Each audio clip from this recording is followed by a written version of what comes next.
Gusto niyo bang mag-aalala at matakot yung partner ninyo, yung asawa, boyfriend, girlfriend ninyo na mawala ka sa buhay niya? Hello mga guys, kumusta kayo? Panibagong araw, panibagong video na naman tayo. And sa araw na ito ay isa na namang video ang aking ituturo sa inyo na simpleng gabay o simpleng pamamaraan na makakatulong sa atin. At bago ang lahat, gusto ko lang mo-disclaimer sa mga taong hindi naniniwala at hindi gusto ang mga kagaya nating video. Please skip this video and maghanap kayo na videos na gustong gusto nyo dahil ang video na ito ay para lamang ito sa mga taong naniniwala and gusto mag-try.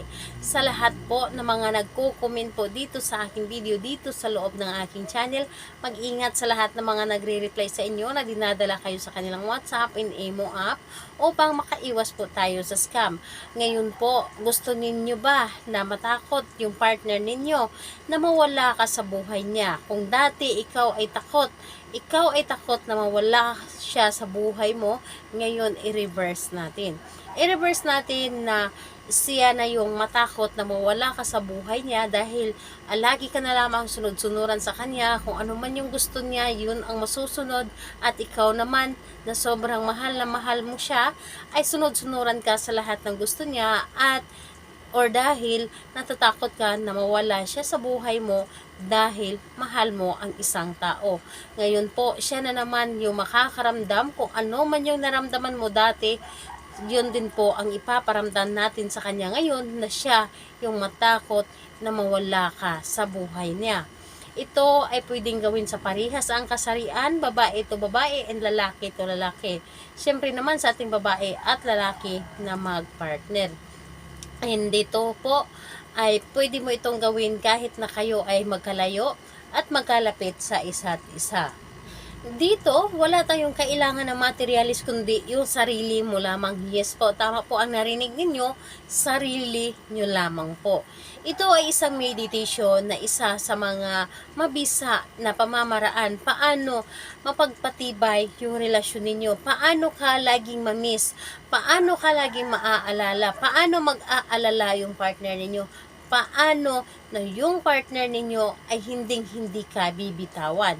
So, kailangan mo lamang i-ready ang inyong sarili, kailangan na mag-isa kang gumawa, kailangan na walang makakadistract, dapat nasa focus ka, dapat hindi maingay, or kahit na maingay, basta ang importante ay focus ka. Pero mas maganda na tahimik po ang paligid kapag ito ay inyong ginawa para mas mabilis tayong mapapakinggan ng universe at mas mabilis ito na tumalab sa ating target.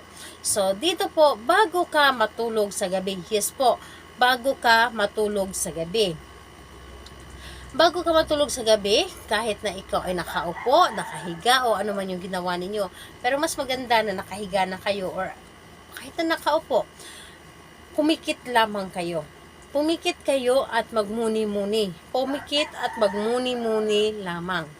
So, dito, ang kailangan mo lamang gawin is i-memorize mo lamang yung mukha ng inyong target. Dapat sa pagpikit ninyo, ang nakikita ninyo is mukha ng inyong target.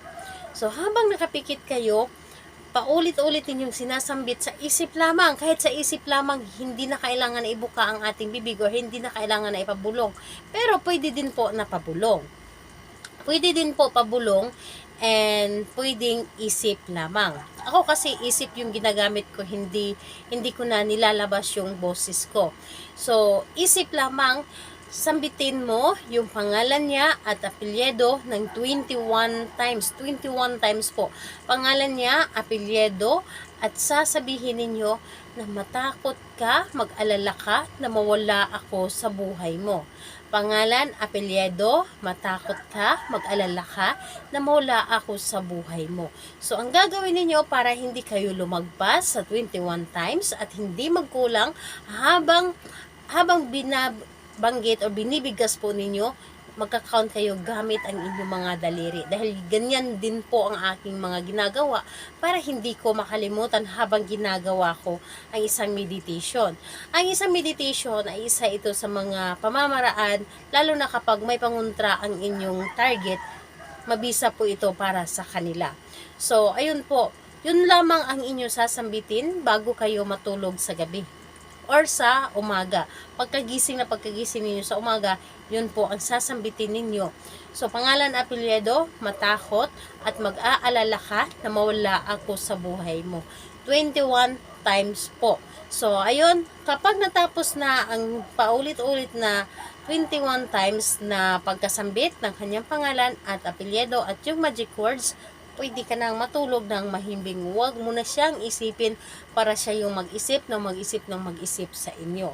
So, ayun po, gawin ito ng kahit anong araw at kahit anong oras. Mas maganda na gabi or umaga, sa pagkagising sa umaga itong gawin.